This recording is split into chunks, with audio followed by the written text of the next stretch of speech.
Biološke dežele upravljajo vsi kadri, ki so bili šolali v Davosu, od prvega letnika leta 1994, ki ga Bereklavac šolaka tam, do vseh teh perl Macrona, pač Trudeau, Kennedy, Alga, Nove Zelandije, tako naprej, torej so vsi šolni kadri iz Davosa.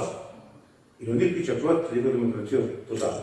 Sem takrat ni bilo vprašanje biološke vojne, v kateri smo zdaj, ampak je bilo vprašanje kemične vojne proti ljudem, torej industrijsko kontaminirane hrane, ki je strahovit udar naredila na plodnost in na moški libido.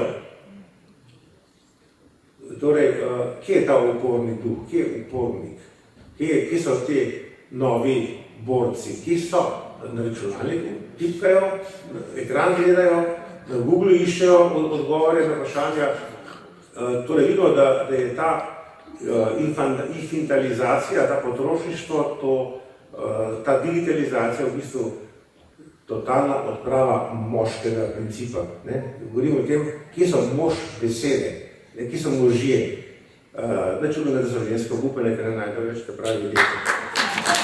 Zato je pravi, čaka nas neizprosen boj, da povem, nobene milosti ne bo. Nobene milosti ne bo.